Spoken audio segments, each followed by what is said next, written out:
नमस्कार, जय हिंद और जय तु भारत। आज 6 जुलाई है। 1935 में आज ही के दिन दलाई लामा का जन्म हुआ था। तेनजिंग ग्यात्सो। आज वे 90 वर्ष के हो गए और पिछले लगभग 75 वर्षों से वो तिब्बत का राजनीतिक नेतृत्व कर रहे हैं 1950 से। आज दलाई लामा के जन्मदिन पर यह समीचीन ही होगा कि हम जो है आज भारत, तिब्बत, चीन के त्रिकोण और चीन द्वारा तिब्बत का किया जा रहा सांस्कृतिक नरसंहार, इन दोनों विषयों पर भी थोड़ी चर्चा करें। भारत की सीमा चीन से नहीं लगती थी, परंतु तिब्बत से लगती थी। मंचूरिया, पूर्वी तुर्कमेनिस्तान, इनर मंगोलिया, तिब्बत, इन सभी देशों को चीन की विस्तारवादी नीति ने देखते ही देखते ले लिया। तो तिब्बत को आज हम TAR के नाम से जानते हैं, तिब्बत ऑटोनॉमस रीजन। मेरी दृष्टि से यह भारतीय राजनय की उस समय की एक बहुत बड़ी भूल थी। तिब्बत और ब्रिटिश इंडिया, जिसको कि हम अविभाज्य भारत भी कह सकते हैं, के मध्य कई संधियां थीं, जिनमें 1904 की लासा की संधि, एंग्लो चाइनीज़ कन्वेंशन 1906 की और सिमला कन्वेंशन 1914 की प्रमुख हैं, जिसमें कि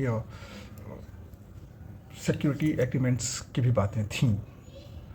1950-52 में जब चीन ने तिब्बत पर धीरे धीरे आक्रमण करना आरंभ किया, तो उस समय के भारतीय राजनीतिक नेतृत्व ने न केवल उन संधियों को अनदेखा किया, बल्कि एक तरह से चीनी सेना के लिए रसद की आपूर्ति भी की।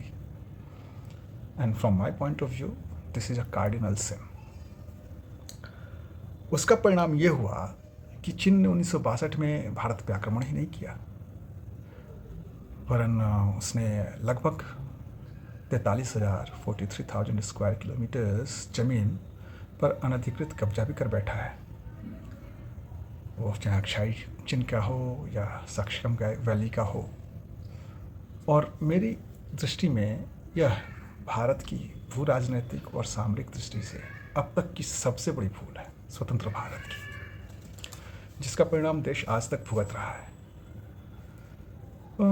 तिब्बत की बात चले और चीनियों द्वारा तिब्बतियों के नरसंहार की बात न उठे, ये चर्चा ना हो, ये मार्क्सवाद की तौहीन होगी। क्योंकि मार्क्सवादी चिंतन में एक द्वंद्ववादी भौतिकवादी पद्धति है, जिसका उद्देश्य जो है वो सामंतवाद, पूंजीवाद, समाजवाद से आगे साम्यवाद की स्थापना है, जहाँ सब बराबर होते हैं। वो सब बराबर, ये ध्यान देने योग्य वाक्यांश है।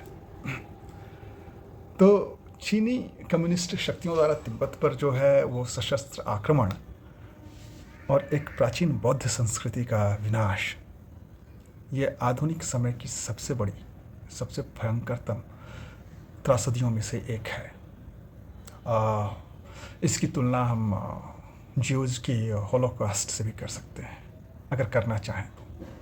समस्या यह है कि तिब्बतियों के पास ज्यूज की वो सामूहिक आर्थिक शक्ति और गाजा फिलिस्तीनियों और उनके पीछे की लेफ्ट लिबरल इकोलॉजी की वो मीडिया शक्ति नहीं है। और यही कारण है कि उनकी चर्चा, तिब्बतियों की चर्चा बहुत कम होती है। खैर, पिछले 75 वर्षों से तिब्बती दलाई लामा के नेतृत्व में अपनी स्वतंत्रता के लिए संघर्षरत हैं। भारतीय राजनय भी यदा कदा को छोड़ दें अगर, तो बिना किसी सामरिक और रणनीतिक दृष्टिकोण के, बिना किसी सामरिक और रणनीतिक चिंतन के, तात्कालिक लाभ के लिए भले ही तिब्बतियों के साथ रहा हो, पर अधिकांशतः मूक ही रहा है, एक मूक दर्शक ही रहा है इसमें।